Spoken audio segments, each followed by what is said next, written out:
पुराना नेताहरूलाई ससम्मान विदाई गर्ने र उहाँहरूले जहाँसम्म नेपाललाई लिएर आएर चाहिँ छोडिदिनु भएको छ त्यसको लागि पनि ग्र्याटिट्युड धन्यवाद दिने र अबको नयाँ यात्रा चाहिँ नयाँ पुस्ताबाट नै ड्राइभ गर्ने खालको राजनीतिक प्रक्रियामा हामी गएका छौँ। र मलाई लाग्छ गगन थापा त्यो आन्दोलनबाट खारिएका व्यक्ति हुन्। संसदको आकार, मन्त्री परिषदका आकारहरू सिंहदरबारमा जे जे छन् त्यही 7 गुणाले चाहिँ मल्टिप्लाई गरेर प्रदेशमा पनि 7वटा नेपाल बनाउने खालको जुन एउटा अनइमेजिनेटिभ गभर्नेन्स प्रक्रियामा हामी गयौँ त्यसलाई हामी रोक्छौँ।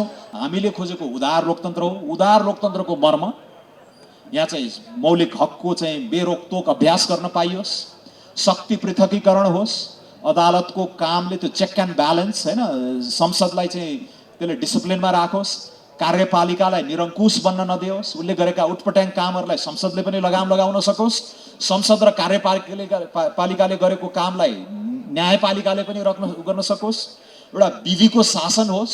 तपाईँ हामी सुन्छौँ युरोपका प्रधानमन्त्री महारानीहरूलाई पनि कहिलेकाहीँ फाइन लगाइरहेको, एउटा वडाको प्रहरी गएर तिमीले एउटा यो स्थानीय कानुन भायोलेट गर्यो तिमीले यति फाइन तिर। यही एजेन्डाहरू आर्थिक, सामाजिक, अन्तर्राष्ट्रिय वा कूटनीतिक कुराहरू, पर्यावरणीय चुनौतीहरू चाहिँ राजनीतिले नै डोराउने रहेछ। अन्ततोगत्ता सबै नीतिको मूल नीति राजनीति। त्यसैले राजनीति सङ्लो नभएसम्म, राजनीतिले अलिकति त्यो प्रेरणादायी मार्ग नसमातेसम्म यो आशा पनि जगाउन नसकिने रहेछ। यसैले पनि मलाई लाग्छ हामीले धेरै साथीहरूले विगत 2-3 हप्तामा ऋषि सुनक, बेलायतका नयाँ भारतीय मूलका नयाँ प्रधानमन्त्री 42 वर्षका ऋषि सुनकको बारेमा धेरै चर्चा गरे। अब यो ठ्याक्कै हाम्रो परिवेश त मिल्दैन। बेलायत भनेको 150-200 वर्ष चाहिँ झन्डै विश्वका 40% भूभाग चाहिँ हाँकेर बसेको एउटा औपनिवेशिक शक्ति हो। तर मलाई के चाहिँ प्रेरणा लिन सकिन्छ जस्तो मलाई लाग्छ भने, र यो नेपालको कन्टेक्स्टमा पनि यो सान्दर्भिक छ, भारतीय मूलको त्यही भारतलाई चाहिँ कजाएर राखेको बेलायतको देशमा लगभग 80-85% चाहिँ गोराहरू अझै छन् त्यहाँ। त्यो एउटा रुरल कन्स्टिट्युएन्सी योर्कशायर भन्ने उत्तरमा, ऋषि सुनक दक्षिणतिर हुर्केका हुन्। म पनि लन्डन स्कुल अफ इकोनोमिक्समा पढेँ 1993 मा। सायद म त्यहाँ पढ्न जाँदाखेरि उनी पनि 11-12 वर्षका थिए होला, आजको बेलायतका प्रधानमन्त्री। म आफै युनिभर्सिटी जाँदा उनी 12 वर्षको टिनेज थिए। दक्षिणतिर विन्चेस्टर भन्ने कलेजमा पढ्थे। 35 वर्षसम्म उनले आफ्नो शिक्षापछि एउटा निजी क्षेत्रमा काम गरे, पैसा पनि कमाए। इन्फोसिसका नारायण मूर्तिको छोरी, बिलियनियरको छोरी पनि विवाह गरे। आर्थिक रूपले सुसम्पन्न भएपछि उनले अब मलाई पुग्यो, अब देशमै म केही गर्छु भनेर उनी राजनीतिमा होमिए। अनि यहाँ जुन छ टिका लगाउने प्रक्रिया आन्तरिक लोकतन्त्रका कुराहरूमा म त्यति गइनँ। टिकटका बिक्रीहरूदेखि लिएर आन्तरिक लोकतन्त्रका यो विकृतिहरूबारे पनि अहिले आम जनगुनासो छ। उता चाहिँ प्राइमेरी सिस्टम आफैले कन्स्टिट्युएन्सी रोज्ने हो। जस्तो मलाई काठमाडौँ 4बाट उम्मेदवार हुन मन लाग्यो भने म यहाँ काठमाडौँ 4मा आएर यहाँको पार्टी इकाइमा आफूलाई प्रस्तुत गर्ने, मेरा एजेन्डा यी हुन्, मलाई तपाईँहरूले आफ्नो सांसद बनाउने अथवा सांसदको लागि प्रतिस्पर्धा गर्ने अवसर दिनुभयो भने म यसो गर्छु भनेर तपाईँहरू सामाजिक कुरा राख्ने। र यहीँको कुनै माथि ठुला नेताले चाहिँ टिका लगाइदिएर टिकट दिने खालको परिपाटी उन्नत परिपक्व लोकतन्त्रहरूमा यस्तो छैन। त्यो आफैमा वास्तवमा असाध्यै अलोकतान्त्रिक परिपाटी पनि हो। त्यसलाई पनि हामीले चाहिँ बिस्तारै भङ्ग गर्दै भत्काउँदै लानुपर्ने हुन्छ। गगन थापा, विश्वप्रकाश शर्माहरूले पनि यो प्राइमेरिजको कन्सेप्ट अब उठाइराखेका छन्। पार्टीभित्रको उनीहरूको सङ्घर्ष त्यो पनि हुनेवाला छ। ल्याटरल एन्ट्री, बाहिरका क्षमतावान प्रतिभावान मान्छेहरूलाई भित्र्याउने, र त्यो नयाँ यो पार्टीलाई गतिशील बनाउनको लागि पनि त्यो फ्रेस ब्लड चाहिन्छ। तर ठुलो प्रतिरोध हुन्छ त्यहाँ बसेर यथास्थितिबाट लाभ लिइरहेका, स्ट्याटस कोबाट लाभ लिइरहेको वृत्तले त्यो रोक्न खोज्छ, छेक्न खोज्छ। त्यो ब्यारियर टु एन्ट्री निजी क्षेत्रमा पनि त्यही छ, राजनीतिक क्षेत्रमा पनि त्यो हामीले देख्छौँ। त्यसैले त्यो ऋषि सुनक भन्ने मान्छेले 35 वर्षको उमेरमा एकदमै गोराहरूको बाहुल्य भएको एकदमै ग्रामीण कन्स्टिट्युएन्सीमा गएर उसले के भन्यो भने म यहाँबाट सांसद बन्न चाहन्छु भनेपछि उसका कुरा सुनेपछि सुरुमा त त्यहाँ अब अलिकति रेसिस्ट सोसाइटी नै हो, यो खैरो छाला भएको माइनोरिटीको मान्छे लन्डनतिरै बर्मिङमतिरै घुमे भइगयो नि, कहाँ यहाँ आइरहेको भन्दाखेरि। तर त्यहाँका बहलवाला सांसद पनि असाध्यै क्षमतावान विलियम हेग भन्ने पूर्व परराष्ट्र मन्त्री, प्रधानमन्त्री नै बन्ने सम्भावना भएका व्यक्तिले चाहिँ यो मान्छे ठिक छ, यो मान्छे राम्रो छ, यसको सम्भावना छ, प्रतिभा छ, केही गरौँ भन्ने हुटहुटी छ, यसलाई हामीले यहाँबाट बनाएर पठाउँदा ठिक हुन्छ भनेपछि 35 वर्षको उमेरमा सांसद भए, 40 वर्षको उमेरमा अर्थमन्त्री भए, कोभिडको बेलामा 2 वर्ष राम्रो काम गरेर देखाए र राजनीतिमा आएको 7 वर्षमा बेलायत जस्तो देशमा खैरो छाला भएको भारतीय मूलको नामै ऋषि हिन्दू, अस्ति दीपावलीको दिन चाहिँ डाउनिङ स्ट्रिट नम्बर 10 डाउनिङ स्ट्रिटमा चाहिँ दीपावली गरेर बत्ती बालेर आफै चाहिँ राखी गरेको हातहरू सबै देखिन्छ। त्यसै त्यस्तो पृष्ठभूमिको मान्छे पनि बेलायत जस्तो देशको प्रधानमन्त्री G7 हैन एकचोटि विश्व आँकेको मुलुकमा चाहिँ प्रधानमन्त्री हुन सक्यो भनेपछि यो उदार लोकतन्त्रले यस्ता सम्भावनाहरू प्रतिभा भएका सम्भावना भएकाहरू लिङ्गको आधारमा होइन वर्णको आधारमा होइन जातभातको आधारमा होइन तपाईँ कहाँ जन्मनु भयो भन्ने कुराको आधारमा होइन प्रतिभा र मेरिटोक्रासीको आधारमा चाहिँ यसरी पनि सम्भावनाको ढोकाहरू जुन खोल्दछ त्यस्तै उदार लोकतन्त्रको कल्पना बीपी कोइरालाले 75 वर्ष अगाडि गर्नुभएको थियो र त्यसैको लागि नेपाली कांग्रेस जस्ता पार्टीहरूले पटक पटक लडेका पनि हुन्। आज पनि एउटा खाकाको रूपमा त्यो उदार लोकतन्त्रवादी खाका हामीसँग छ। हाम्रो संविधान अलिकति प्रगति उन्मुख प्रगतिशील नै छ, तर त्यसको अभ्यासमा हामी नराम्रोसित चुकिरहेका छौँ। किनकि लोकतन्त्र भनेको यो 5-5 वर्षमा गरिने आवधिक निर्वाचन मात्र होइन, यो कर्मकाण्डको रूपमा हामीले जुन बुझिराखेका छौँ नि। अब चुनाव आयो, एउटा भोट हालिदिने हो कुनै चिन्हमा, एक थान सांसदलाई जिताएर पठाइदिने हो, लोकतन्त्रको हिसाब किताब फच्या सिद्धियो। अब यही हो भन्नु त्यो अपूर्ण त्यो एकाङ्गी बुझाइमा पनि हामीले चाहिँ अब युवाहरूले यो यस्तो होइन, त्यो भनेको अनुदार लोकतन्त्रको अभ्यास हो। हामीले खोजेको उदार लोकतन्त्र हो। उदार लोकतन्त्रको मर्म यहाँ चाहिँ मौलिक हकको चाहिँ बेरोकटोक अभ्यास गर्न पाइयोस्, शक्ति पृथकीकरण होस्, अदालतको कामले त्यो चेक एन्ड ब्यालेन्स होइन संसदलाई चाहिँ त्यसले डिसिप्लिनमा राखोस्, कार्यपालिकालाई निरङ्कुश बन्न नदियोस्, उसले गरेका उटपट्याङ कामहरूलाई संसदले पनि लगाम लगाउन सकोस्, संसद र कार्यपालिकाले गरेको कामलाई न्यायपालिकाले पनि गर्न सकोस्, एउटा विधिको शासन होस्। तपाईँ हामी सुन्छौँ युरोपका प्रधानमन्त्री महारानीहरूलाई पनि कहिलेकाहीँ फाइन लगाइरहेको, एउटा वडाको प्रहरी गएर तिमीले एउटा यो स्थानीय कानुन भायोलेट गर्यो तिमीले यति फाइन तिर। शासन भनेको कानुनभन्दा माथि कोही पनि हुँदैन भन्नु छ। तर ती आधारभूत कुराहरू विधिको शासन, शक्ति पृथकीकरण, मौलिक हक अधिकारका कुराहरूलाई ओझेलमा पार्ने, यो 5-5 वर्षमा गएर एक थान भोट हाल्ने कुरालाई चाहिँ हामीले लोकतन्त्रको रूपमा एउटा पर्यायवाचीको रूपमा अगाडि राख्दै गर्दाखेरि यो हामीले कल्पना गरेको यति विविधतापूर्ण समाज छ, यहाँका विभिन्न जात जाति हाम्रो जुन डाइभर्सिटी छ त्यसलाई रिफ्लेक्ट गर्ने, राम्रोसित न्यायोचित स्थान दिने पोलिटीमा, राज्य सञ्चालनमा त्यो सम्भावना जुन छ त्यो उदार लोकतन्त्रबाट मात्रै आउँछ। तर हामीले जुन खालको विकृत अभ्यासलाई मलजल गरिरहेका छौँ अब त्यसमा पनि क्रमभङ्गता चाहियो। मैले सुरुमा अलिकति इकोनोमिक एजेन्डा गरेँ, अब पोलिटिकल एजेन्डा पनि दह्रो किसिमले हामीले प्रस्तुत गर्नुपर्ने हुन्छ र यसको लागि पनि फ्रेस ब्लड फ्रेस एनर्जी भएको पुस्ता त आउनै पर्यो।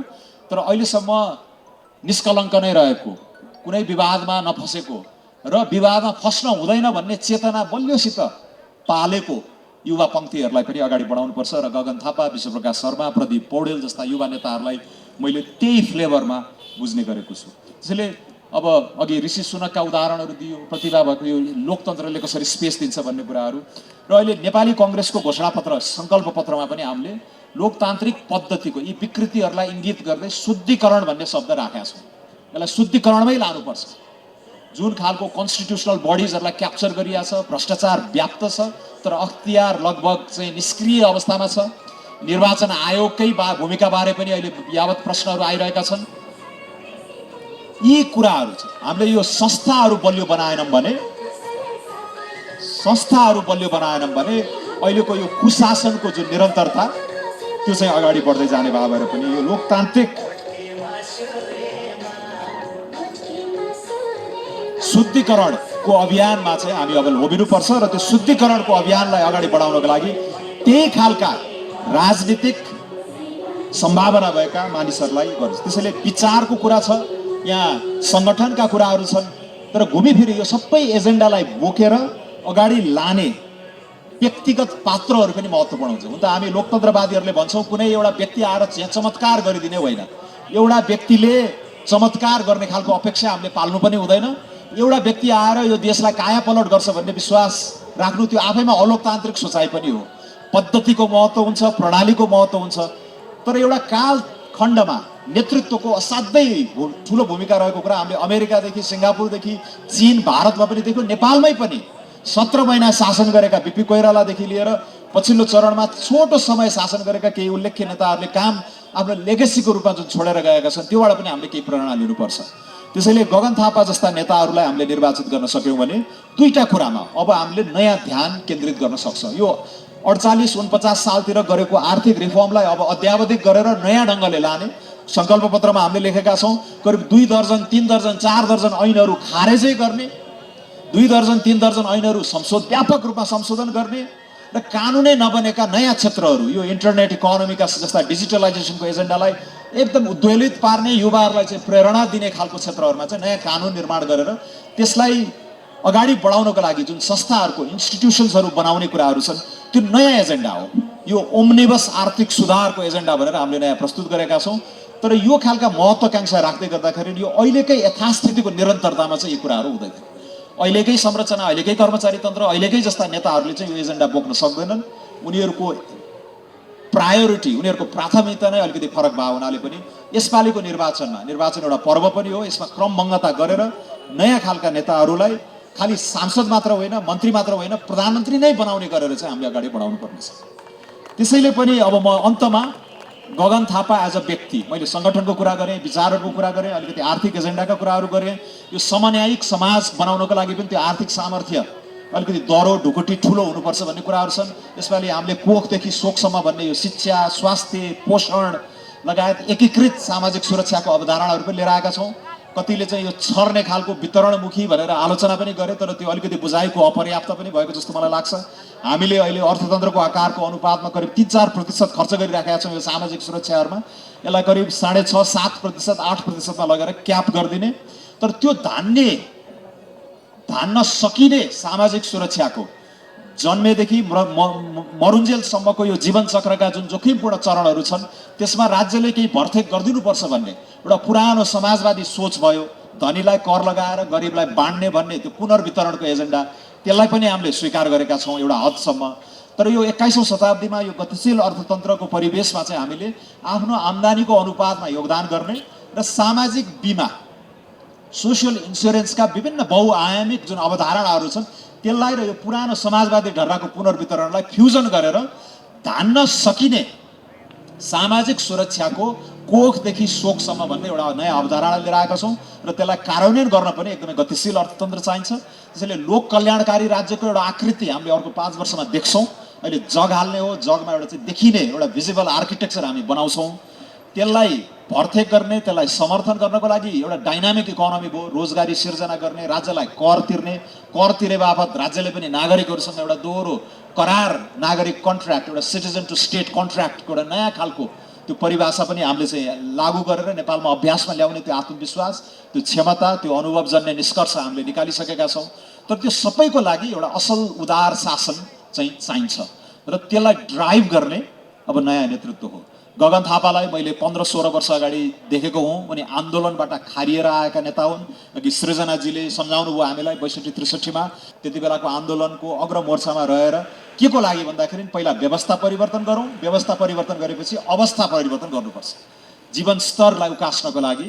किनकि रेजिम नै सही खालको भएन भने हाम्रो यो अरू कुराहरू चाहिँ तफसिलमा जान्छन्, यी फुटनोटमा रहन्छन्। त्यसैले त्यो चरणबाट हामीले पार गऱ्यौँ। प्रसव वेदना सहितको एउटा चाहिँ संविधान लेखनको प्रक्रियामा पनि हामी होमियौँ। झन्डै 1 दशक लगाएर एक थान संविधान बनेको छ। अहिले नै यसलाई डिस्टोन गर्ने, यसलाई कमजोर बनाउनेतिर हामी नलागौँ। केही गुनासाहरू छन् प्रदेश सरकारको हकमा, यो संघीयता कतिको बोझिलो भयो, यसलाई धान्न सकिन्छ कि सकिन्न भन्ने कुराहरूमा अलिकति त्यसमा केही यथार्थ पनि छन्, कतिमा चाहिँ भ्रम पनि छरिएको छ। तर यो भद्दा खालको संरचनालाई हामीले चुस्त बनाउनै पर्नेछ र त्यसबारे पनि अहिले नेपाली काङ्ग्रेसको सङ्कल्प पत्रले त्यो कुराहरूमा चाहिँ उल्लेख गरेको छ। त्यसलाई हामी यसरी सम्बोधन गर्छौँ, यसलाई किफायती बनाउँछौँ। यसलाई चाहिँ यो संसदको आकार, मन्त्री परिषदका आकारहरू सिंहदरबारमा जे छन् त्यही 7 गुणाले चाहिँ मल्टिप्लाई गरेर प्रदेशमा पनि 7वटा नेपाल बनाउने खालको जुन एउटा अनइमेजिनेटिभ गभर्नेन्स प्रक्रियामा हामी गयौँ, त्यसलाई हामी रोक्छौँ भन्ने खालका कुराहरू पनि त्यहाँ प्रतिबद्धताका रूपमा आएका छन्। तर समग्रमा यो व्यवस्था परिवर्तन गऱ्यौँ। यो व्यवस्थालाई भित्रैबाट अब हामी यो पोखरीमा हाम फालेर यी भित्रैबाट यसलाई चाहिँ पखाल्छौँ, यसलाई भित्रैबाट चाहिँ सङ्लो बनाउँछौँ भन्ने जुन आन्दोलन छ त्यसमा हामी होमिएका छौँ।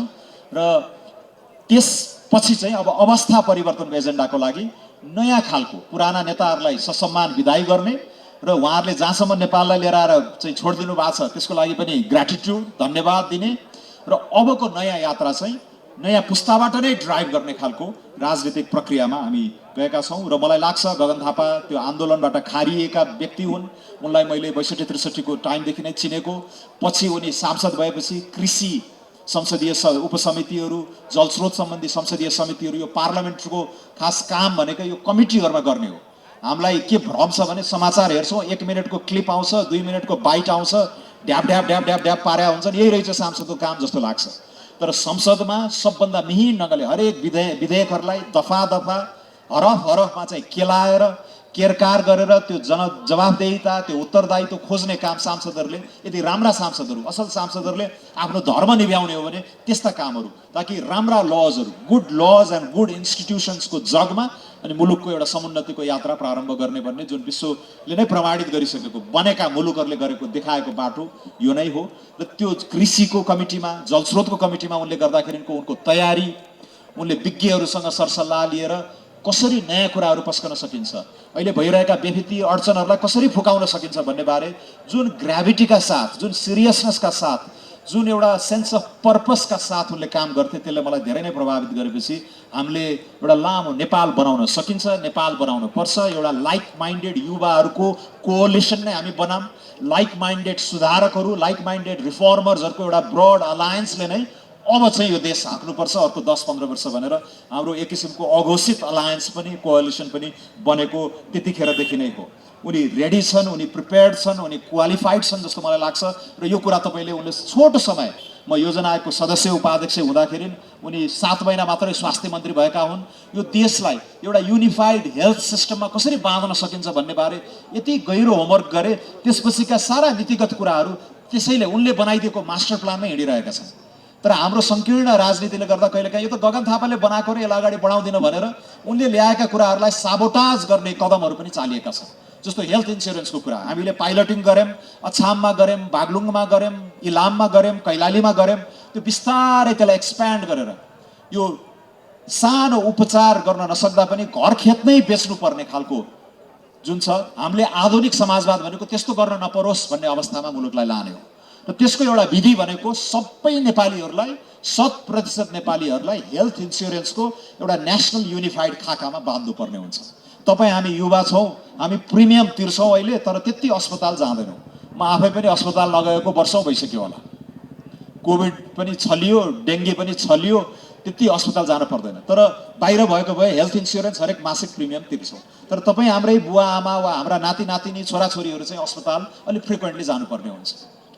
तर सबैलाई यो इन्सुरेन्सको फ्रेमवर्कमा बाँधियो भने यो धान्न सकिने सिस्टम बनाउन सकिन्छ। तपाईँ हामी पनि वृद्ध हुन्छौँ, पछि काम गर्न आउनेहरूले हामीलाई सब्सिडाइज गर्छन्।